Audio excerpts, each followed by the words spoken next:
Muy buenas noches, hermanos. Muy buenas noches. Gracias a Dios por la presencia de cada uno de ustedes.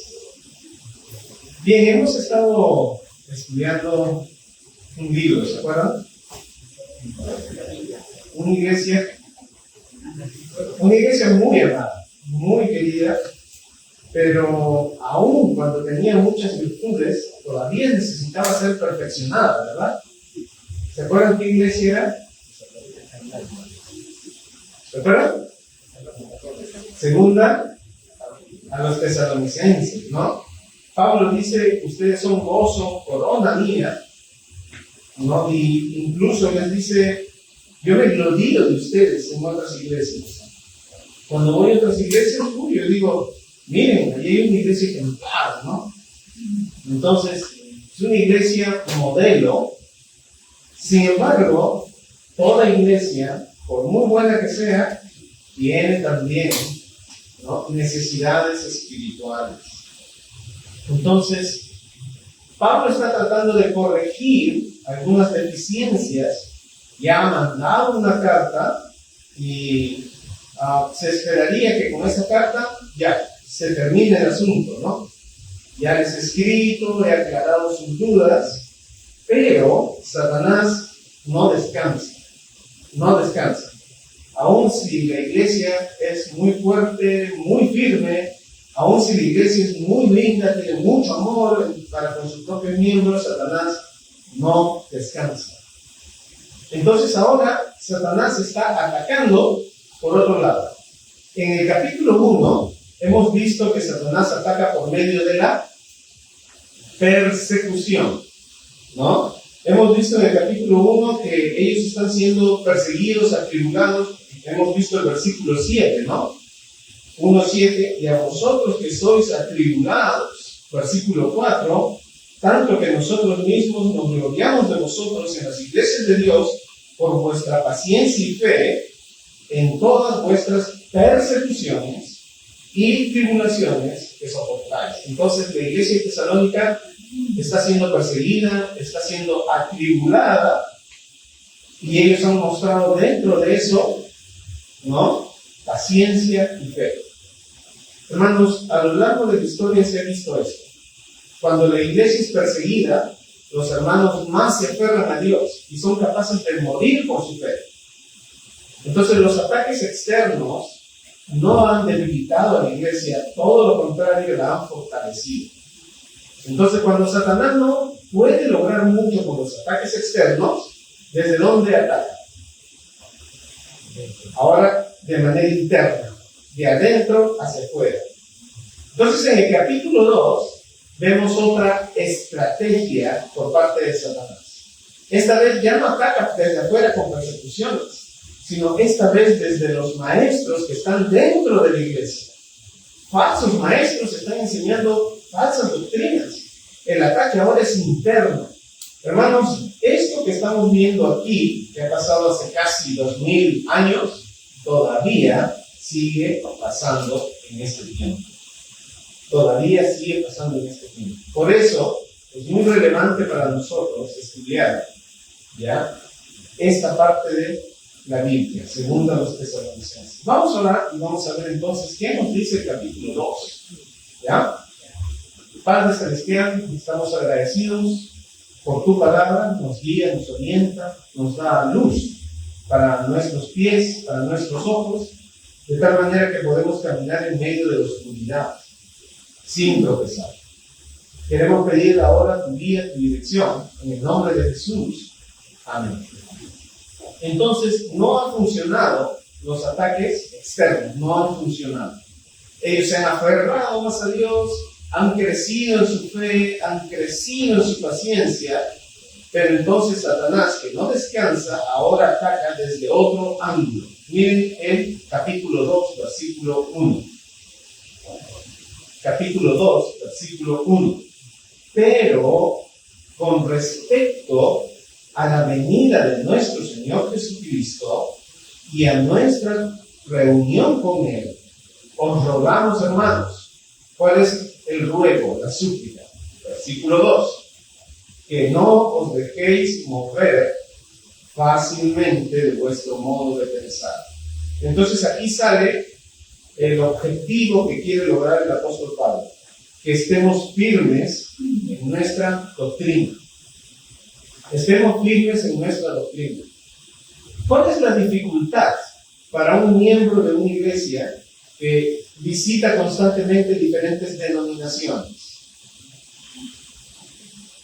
Un día va a una iglesia pentecostal, otro día va a una iglesia adventista, un grupo adventista, no vamos a llamar iglesia, ¿no? Otro día va a Dios es amor, otro día va a diferentes grupos. ¿Qué va a pasar con su mente, con su manera de pensar, con su doctrina? Va a haber confusión, ¿no? Lo querramos o no, va a haber confusión.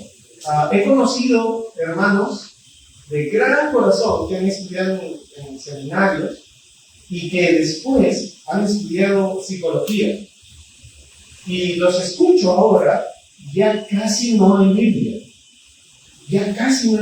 Hay más psicología y uno puede identificar que eso no está basado en las Escrituras. Lo querramos o no, tiene un efecto en nuestra mente. No podemos caminar por el barro y esperar, no ensuciar. De todas maneras. Entonces, hay que tener mucho cuidado, porque de todas maneras van a dejar parte de su doctrina en nuestra mente.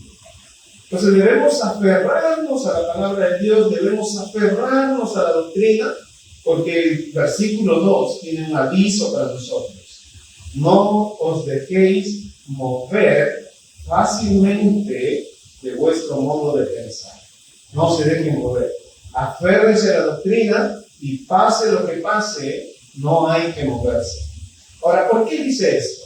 Hay una doctrina específica que está siendo ya golpeada, está siendo atacada. ¿Qué doctrina es?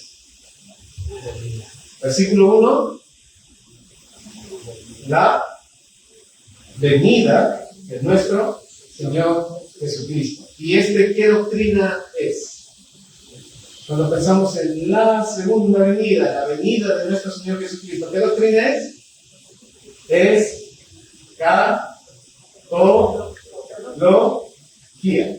Eventos futuros, los eventos últimos, ¿no? Los postreros eventos. Bueno, eso es escatología.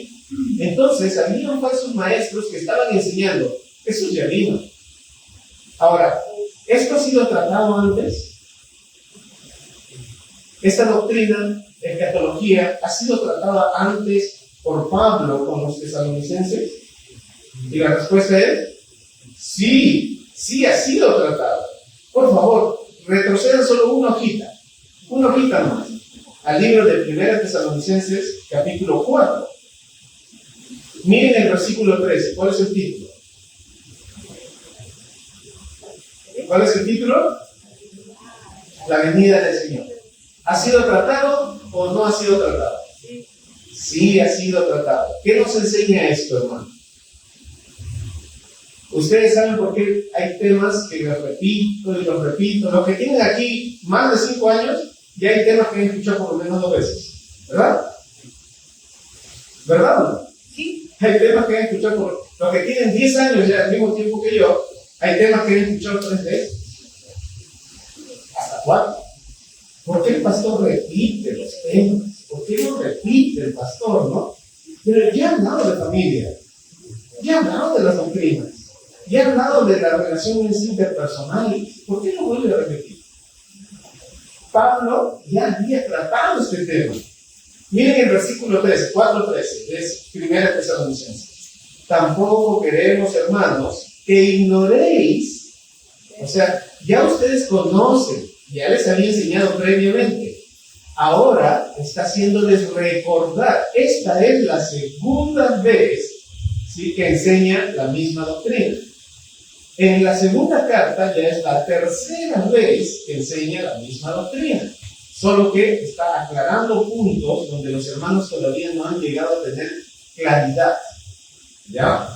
Entonces tampoco queremos, hermanos, que ignoréis acerca de los que duermen, para que no os entristezcáis como los otros que no tienen esperanza. ¿Cómo estaban los tesalonicenses? Tristes. ¿Por qué doctrina? Escatología, la segunda venida de Cristo. Estaban tristes. Y habían falsos maestros que decían, Cristo ya vino. Y en todo caso, si no es así, los muertos ya no van a ir con nosotros. Nosotros nada más vamos a ir, los muertos ya no. Y dice, pero eso no es justo, ellos han muerto por la causa de Cristo. ¿Cómo se van a quedar? ¿Cómo es posible? No se entristezcan. Lo que están enseñando sus maestros no es real. Miren el versículo 14. Porque si creemos que Jesús murió y resucitó, así también traerá Dios con Jesús a los que durmieron en él. Pastor, ¿y los que mueren dónde están? Y cuando Cristo venga, los que han muerto, ¿qué va a pasar con ellos? Aquí está la respuesta, ¿no?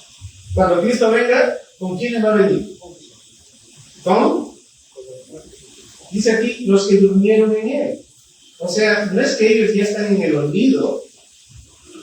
Ahora, ¿cómo va a pasar esto? Es un misterio. Es un misterio. Ya por lo cual nos decimos, en palabras del Señor, que nosotros que vivimos, que habremos quedado hasta la venida del Señor, no precederemos a los que durmieron. Vamos a tener, no es que nosotros vamos a tener más ventaja porque ellos ya murieron, no. Vamos a estar a la par, porque el Señor mismo, con voz de mando, con voz de arcángel y con trompeta de Dios, descenderá del cielo y los muertos en Cristo resucitarán. No es que los vivos nos vamos ya. Primero resucitan los muertos en Cristo. Luego, nosotros los que vivimos, los que hayamos quedado, seremos arrebatados juntamente con ellos. Entonces, no es que ellos están en desventaja, no, sino que juntos vamos a ir. ¿Y dónde va a ser el encuentro? Versículo 17. Seremos arrebatados juntamente con ellos en las nubes para recibir al Señor en el aire. Y así estaremos siempre con el Señor. Entonces, esto, hermanos, es una doctrina bastante debatida hoy en día. Quienes creen en el arrebatamiento, quienes no creen en el arrebatamiento, ¿ya? ¿Dónde está la palabra rapto? Bueno, aquí está la palabra arrebatamiento, pero el concepto también. ¿Cuál es la diferencia entre arrebatamiento y la segunda venida de Cristo? Si es que la hay. ¿Hay diferencias o no hay diferencias? ¿Es lo mismo o no es lo mismo? ¿Qué piensan ustedes? ¿Hay o no hay diferencia? Sí hay diferencia. Cuando Cristo venga, ¿ya? Cuando Cristo venga personalmente, en su segunda venida, Él va a pisar tierra. Zacarías 14, lean Zacarías 14. Y entonces el gran monte va a ser abierto en dos y Él va a pisar tierra y todo ojo le verá. Yo entiendo, hermanos, hay una línea de pensamiento que no creen en el arrebatamiento, pero ¿cuál es la diferencia? Miren lo que está sucediendo aquí. ¿Dónde va a ser el punto del encuentro? En las nubes. Y ahí recibir al Señor en el aire. Entonces no va a llegar a pisar tierra. A diferencia, hermanos, a diferencia de la segunda venida, sí pisa tierra y todo ojo le verá. Todo ojo le verá. En este punto, no todo ojo le verá. Porque los que quedamos vamos a ser transformados, dice el 1 Corintios 15, 51, 52, 53, usted puede ver cuerpo animal, cuerpo espiritual. Somos transformados en un abrir y cerrar de ojos y somos llevados. Entonces, hermanos, son dos eventos diferentes. Son dos eventos diferentes. El asunto es que había una confusión entre los hermanos. Regresamos, hay una hojita adelante. En algún momento vamos a tratar escatología, ¿ya? Así para aclarar algunos aspectos, ¿ya? Pero por ahora vamos a quedar ahí. En el capítulo 2, versículo 2, está tratando este aspecto. No os dejéis mover fácilmente de vuestro modo de pensar, ni os conturbéis. Ni os conturbéis. La palabra conturbar es la palabra tener miedo, estar asustado. Se puede traducir literalmente asustéis. No os asustéis. ¿Y por qué están asustados los hermanos? Por no aferrarse a lo que ya Pablo ha enseñado. Pablo ya ha enseñado esto. Pero puede ser que o los hermanos se han olvidado o se están agregando más hermanos. Y entre los que se están agregando, los falsos maestros aprovechan para ir a los nuevos y entonces empezar a instruirlos. Entonces ahora vuelve a tener, ¿no? Temor, tienen temor porque son nuevos. Entonces, falsos maestros los abordan, les enseñan su doctrina y el miedo vuelve a aparecer por una doctrina que ya ha sido tratada anteriormente. Ya ha sido tratada. Entonces les dice, miren, no se asusten, y aquí está la estrategia de Satanás usando falsos maestros. Miren, ni por espíritu. Entonces había gente que decía, bueno, Dios me ha revelado, tal como sucede hoy en día, pero también dice, ni por palabra, ni por carta, como si fuera nuestra. El accionar de estos falsos maestros fue muy atrevido, al punto que llegaron a escribir una epístola y la firmaron como si fuera Pablo, y la hicieron circular por la iglesia. No tenían temor de Dios, eso es obvio. No tenían temor de Dios, no tenían miedo de entrar en una mentira abierta, ¿no? Escribieron una carta y pusieron la firma como si fuera de Pablo y la hicieron circular entre los hermanos, y como había muchos nuevos, la iglesia está creciendo y los miembros que escuchan por un tiempo y después se olvidan o no son atentos a la doctrina, medio tibios, entonces fácilmente son, ¿no?, engañados, enganchados, jalados. Entonces le dicen, miren, nosotros no hemos escrito esta carta. No se asusten por esta carta. Si fuera nuestra, les habríamos avisado. Así que eso hace necesario que escribamos esta segunda carta. ¿Por qué? Porque alguien ha falsificado nuestra firma y como si fuera nombre nuestro, está haciendo circular esta carta. Entonces, yo no podría contradecirme si soy guiado, inspirado por el Espíritu Santo para escribir estas cartas, ¿no? Si soy inspirado por Dios, por el Espíritu Santo, no podría contradecirme. Ya no sería inspirado. Entonces no puede haber esta contradicción doctrinal, no es nuestra. Ellos debieron haber reaccionado. Esta doctrina, en esta supuesta carta de Pablo, no coincide con la primera carta, se contradice. Algo está mal. En lugar de eso, si Pablo lo dice, entonces ya, hay que aceptarlo. No, pues, le dice, no pueden dejarse mover así tan fácilmente. Tienen que aferrarse a las doctrinas para que no estén siendo movidos de un lado al otro. Pero por cierto, aclaro, esa carta no es nuestra. Y esa carta habla específicamente del día del Señor. ¿Cuál es la diferencia entre el día del Señor, la venida del Señor y el arrebatamiento? ¿Encuentra usted alguna diferencia o es lo mismo? El día del Señor, ¿no? La venida del Señor y el arrebatamiento. ¿Encuentra alguna diferencia o le parece que es lo mismo? ¿Qué sería el arrebatamiento? Es un evento para la iglesia. ¿Qué sería entonces la segunda venida? ¿A quién está dirigido? ¿Para quién está enfocado? Israel y los no creyentes. Porque cuando empieza la tribulación no hay creyentes. Los creyentes han sido arrebatados. No hay creyentes. ¿Ya? Luego el evangelio empieza a ser predicado y se convierte. ¿Ya? En plena tribulación hay conversiones. Por eso encontramos, ¿no?, en el capítulo 7, en el capítulo 14, gente que ha muerto en el arrebatamiento y está adorando a Dios. No es la iglesia, son conjuntos de creyentes de la tribulación. La iglesia ya ha sido arrebatada. Eso le llaman mesotribulación. Ya, no necesitan esas palabras complicadas que se hacen los teólogos, ¿no? A ellos les gusta complicarnos la vida. Ya, usted coloca los conceptos y ya, si quieren por ahí los títulos, ya. Pero ese significa, para ellos, hay varios arrebatamientos. Un arrebatamiento importante al inicio y hay dos más en medio de la tribulación. Ellos ven en el 7 y en el 14 dos arrebatamientos más. No funciona así. ¿Ya? Entonces van a encontrar un sinfín de doctrinas así flotando ahí. Pero tengan cuidado con lo que escuchan. Y hay otros que finalmente dicen no hay arrebatamiento. Ya es solo una cuestión de un milenio, pero que en realidad no son 1000 años. Y lo curioso es que quienes no creen en el milenio afirman ser ya de una interpretación literal. Nosotros interpretamos literalmente la Biblia y no creen en el milenio. Ya estamos en el milenio, Cristo ya está gobernando desde el cielo, por eso estamos en tribulaciones y guerras. Por momentos son literales y cuando llegan a la escatología ya no son literales.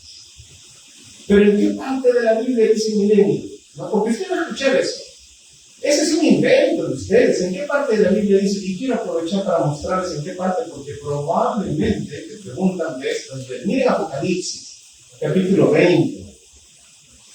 ¿Sí? Porque te van a preguntar, de hecho, ya te han dicho muchas veces probablemente, ¿en qué parte aparece? ¿En qué parte? Porque no creen en el milenio. ¿Ya? Apocalipsis 20, versículo 12 en adelante, y prendió el dragón, la serpiente antigua, que es el diablo y Satanás, y lo ató por... Satanás atado por... Mira. Y lo arrojó al abismo y lo encerró y puso su sello sobre él para que no engañase más a las naciones hasta que fuesen cumplidos los 1000 años. Y después de esto deberá ser desatado por un poco de tiempo. ¿Qué pasa durante esos 1000 años? Versículo 4.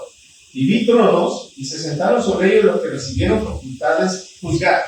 ¿Quiénes son? Los que en lo poco fueron fieles y en lo mucho iban a ser puestos. ¿Quiénes son? Salvos, creyentes. Y vi las almas de los decapitados por causa del testimonio de Jesús y por la palabra de Dios. Los que no habían adorado a la bestia ni en su imagen, los que no recibieron la marca ni en su frente ni en sus manos, y vivieron y reinaron con Cristo. Pero los otros muertos no volvieron a vivir hasta que se cumplieron. Esta es la primera resurrección. ¿Hay milenio? Sí, hay milenio. No, ya estamos en el milenio. Ahora mismo estamos. En el momento en que Cristo vino, se aperturó el milenio. Entonces ya estamos viviendo un milenio. Claro, de 2000 años, pero todavía es un milenio. Malabares mentales para asegurar que no hay milenio, no hay arrebatamiento, una sola venida de Cristo. ¿Se dan cuenta? No os dejéis mover fácilmente de vuestra manera de pensar. Ya Pablo les había enseñado, por favor, ¿qué tengo que hacer? ¿Cuántas cartas más tengo que despachar? ¿Debo escribir una tercera, una cuarta, una quinta? ¿Cuántas cartas más? Por favor, ya, acéptenlo, abrácenlo, no lo suelten. Porque va a haber. De hecho, hay seminarios que enseñan eso. Y te dan facilidades. Ya ni tienes que pedir permiso a tu pastor. Ven nomás. Y te dan, no necesitas carta de... y al final se acercan para preguntar cuál es ya, a ver si se quieren inscribir ahí. No necesitas carta de recomendación, no necesitas... No. La idea es que te capacito, tú regresas a tu iglesia y haces todos los problemas innecesarios. Porque así está funcionando. Y es así como en el norte se han dividido muchas iglesias. ¿No? Siendo capacitados, entran después, empiezan a hablar con los hermanos, por ahí el que le presta atención, ya ahí empiezan a trabajar y entonces empiezan los problemas. Ni carta de recomendación piden. Y no tengo dinero, hasta te dan apoyo. Ya, no te vamos a cobrar. No te preocupes, no te damos beca completa, integral. Y una vez que estás convencido en tu iglesia, este es un problemón doctrinal. Está pasando. No os dejéis mover fácilmente. Examinemos las Escrituras. Ten cuidado a quienes prestas atención. No, es que el pastor en internet predica bien bonito. Tengan cuidado, hermanos. Tengan cuidado, que justamente así es como entra la persuasión, ¿no? Y son desviados doctrinalmente. Ya, cuidado, mucho cuidado. Entonces, ¿cuál es el punto aquí? Ya les aclara, hay falsos maestros, hay falsas enseñanzas y los están asustando innecesariamente. Si Cristo ya ha venido, entonces ustedes se han quedado.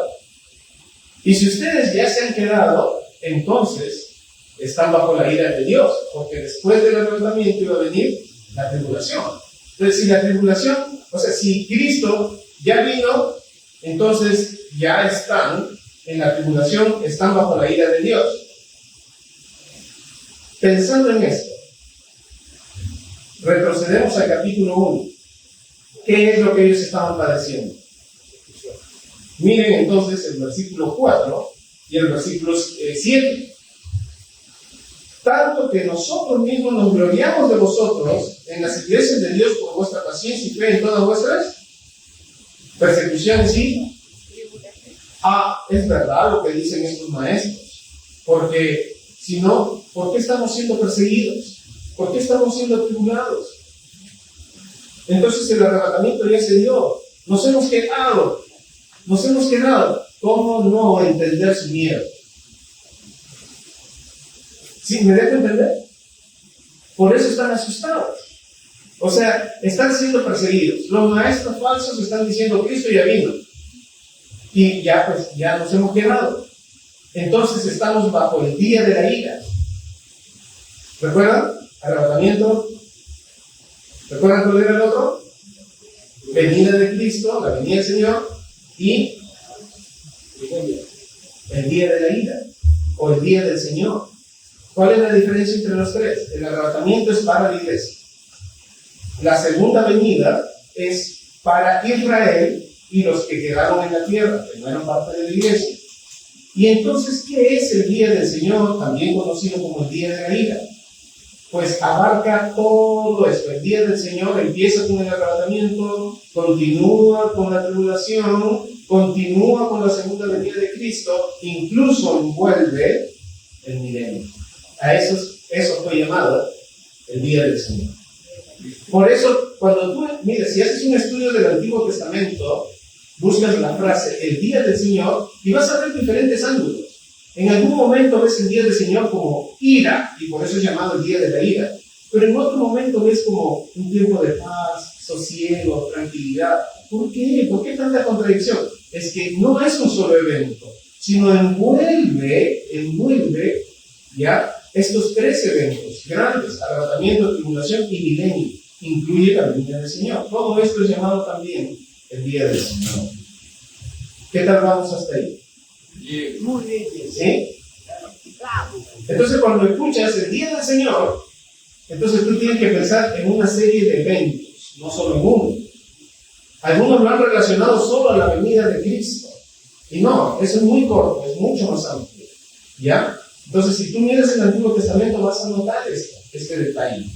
Entonces, por otro lado, los falsos maestros están diciendo, Cristo ya vino, entonces ustedes ya se quedaron, y ellos dicen, claro, tiene sentido, porque estamos ya en la tribulación, y por eso estamos siendo perseguidos. Y dicen, no, hijos, no es así. Miren la última parte del versículo 2. Ni por carta, como si fuera nuestra, en el sentido que el día del Señor está cerca. No es que lo están viviendo. Cerca. ¿No? Nadie, dice el versículo 3, os engañe en ninguna manera. Miren, les voy a explicar cómo sí es. Cómo es realmente. Dice, porque no vendrá sin que antes venga la apostasía. Ok, ¿qué significa apostasía? Apos significa salir, separarse, alejarse de un punto de referencia. Entonces, cuando habla de apostasía, significa que la iglesia deja de ser iglesia. ¿En qué momento puede pasar eso? Cuando la iglesia deja de ser iglesia. ¿En qué momento?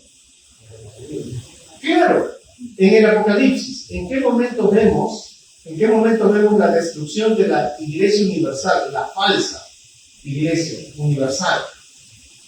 Capítulo 17. La destrucción de la gran ramera, la Babilonia religiosa. Es la consumación de la apostasía de la iglesia.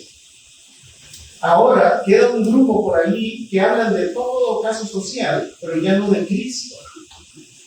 Pero ahora vemos la antesala. ¿Han escuchado ustedes de la teología de la liberación?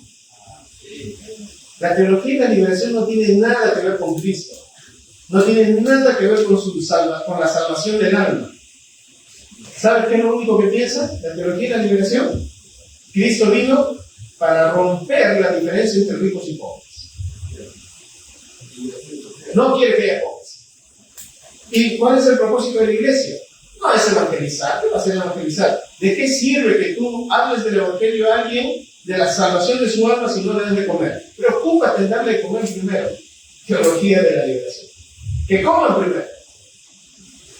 Entonces, ¿en qué se ocupa? Solo asuntos sociales. Ya nos da una idea de lo que viene para el futuro. La iglesia que no apunta al evangelio y la salvación por la muerte de Cristo en la cruz. No. Hay que ocuparnos más en dar ayuda social a la gente, ¿no? Ya vemos, ¿no? Que estamos teniendo una idea de cómo va a funcionar el asunto. Cómo va a ser. Habla de todo lo que sea espiritualidad, menos de Cristo. Porque Cristo es una doctrina que divide. Y no queremos división, queremos unidad. ¿No? Entonces, por ahí un cantante famoso cristiano, decía, no busquemos los puntos de diferencia, sino busquemos los puntos en que convergemos, los puntos en común, y en base a eso construyamos relaciones.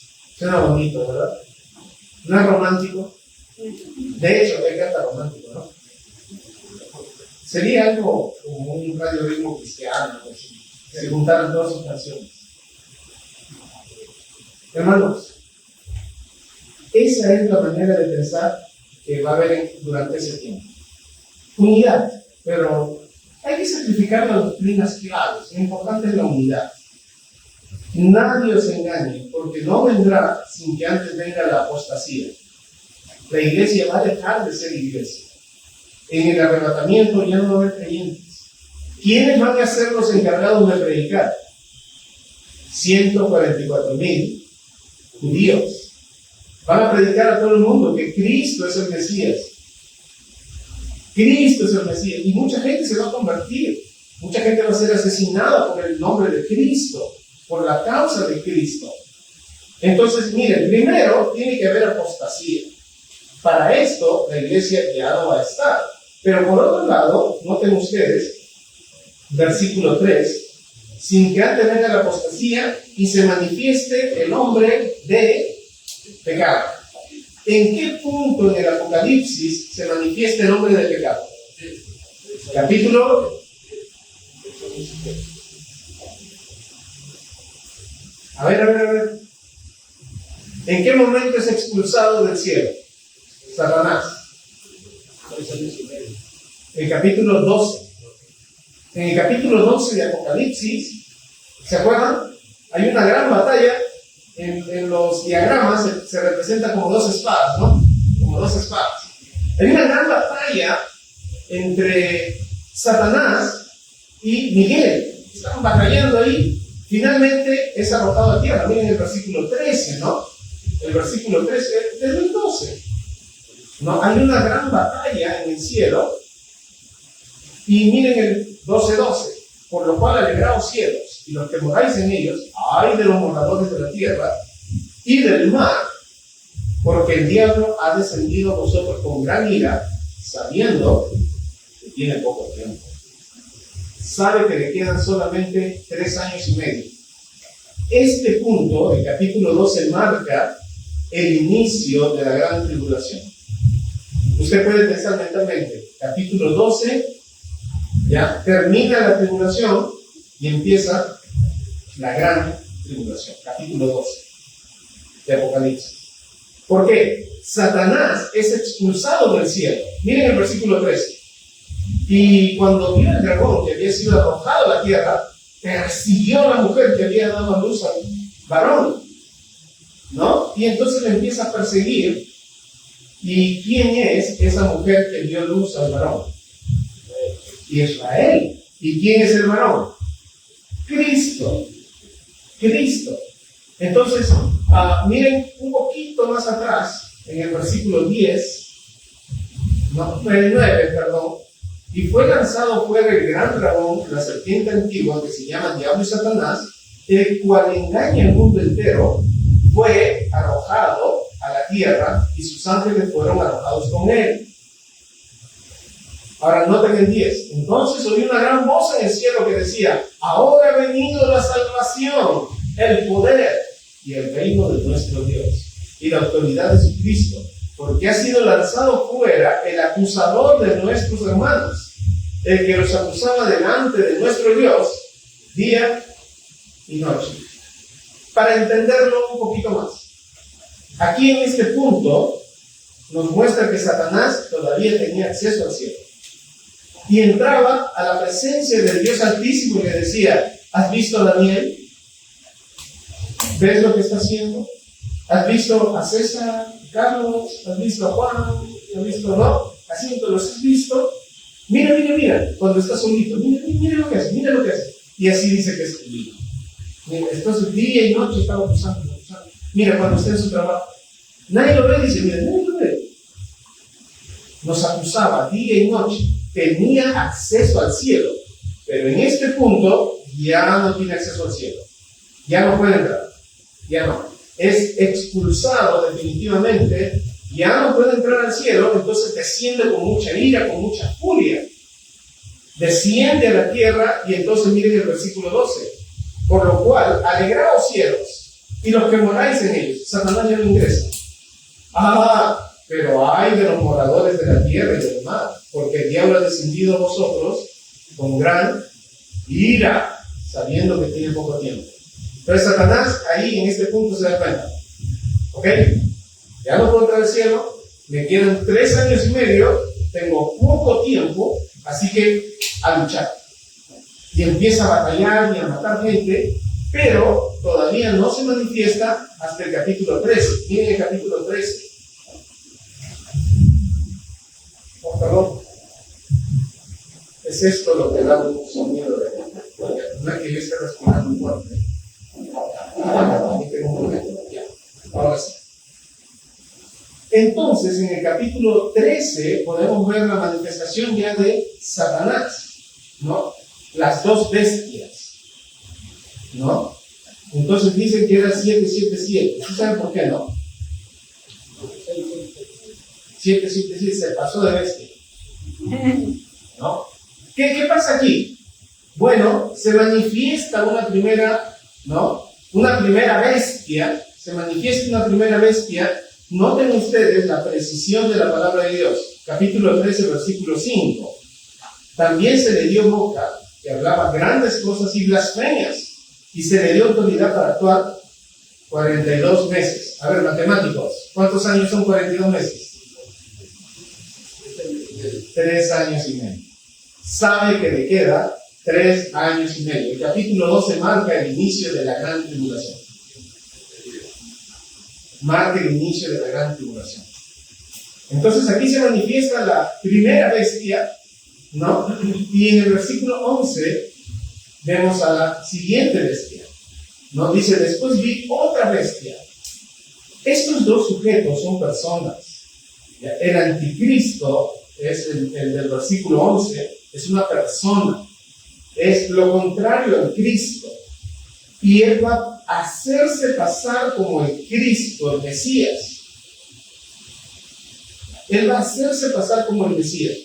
Esta es la manifestación de la que se habla en 1 Tesalonicenses. Después vi otra bestia que subía de la tierra tenía 2 cuernos semejantes a los de un cordero.